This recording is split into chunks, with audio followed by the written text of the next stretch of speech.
యేసుక్రీస్తు నామములో మీ అందరికీ శుభములు తెలియపరుస్తున్నాను.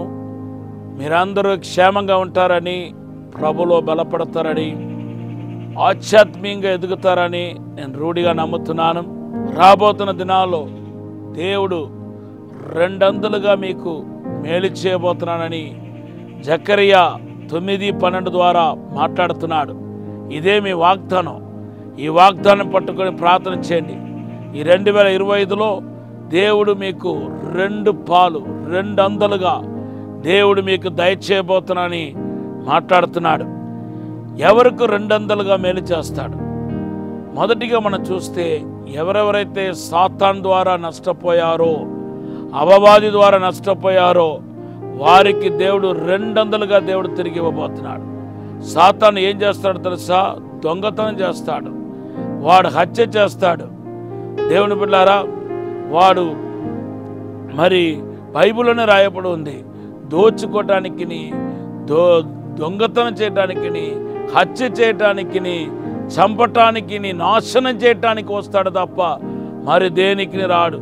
ఈరోజు ఆత్మీయంగా, భూ సంబంధంగా, పరసంబంధంగా నష్టపోయిన వాళ్ళు చాలామంది ఉన్నారు.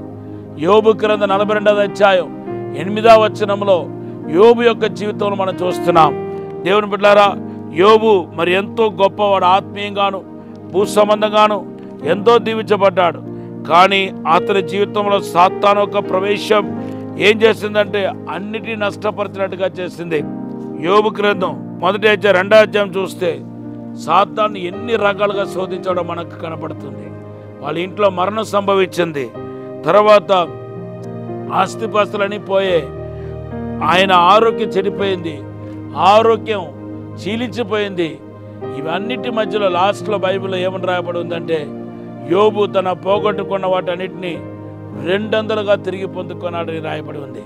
ఈరోజు మీరు సాతాను చేత ఏమైనా నష్టపోయి ఉంటే 7 రెట్లు దేవుడు మీకు తిరిగి ఇస్తాడు.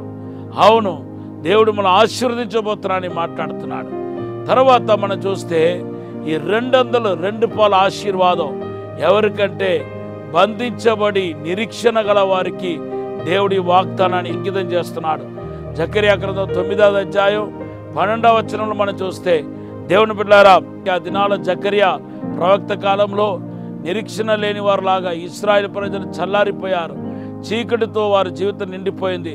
వాళ్ళు పడిన కష్టాలు, శోధనను బట్టి ఇంకా దేవునిపై ఉన్న విశ్వాసాన్ని చల్లారిపోయినట్టుగా వాళ్ళు చేసినట్టుగా మనం చూస్తున్నాం.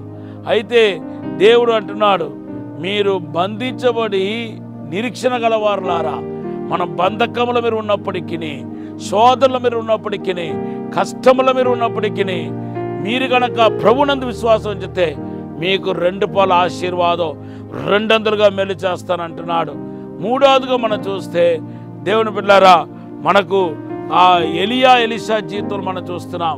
2వ రాజుల గ్రంథం 2వ అధ్యాయం 1 నుండి 10-11 లాస్ట్కి వచ్చేసరికి ఆ ఎలియా అడుగుతున్నాడు, నీకు ఏం కావాలంటే నాకు 2 పాల ఆత్మ కావాలని చెప్పి అడుగుతున్నాడు. ఏ హక్కుతో అడుగుతున్నాడంటే యేసును వెంబడించాడు కాబట్టి ఆయనకు 2 పాల ఆత్మ అడుగుతున్నాడు.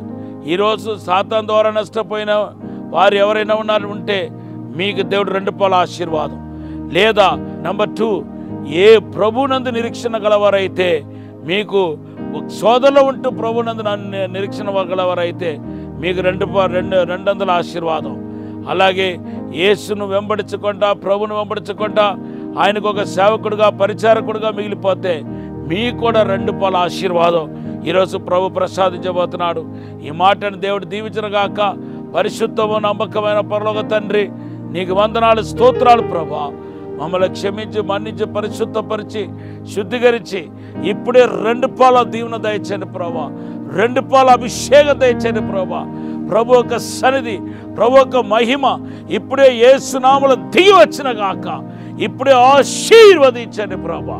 మీరే తాక్కుమని దీవించమని యేసు నామములో అడిగి వేడుకుంటున్నాము తండ్రి. Amen. Have a blessed day. God bless you.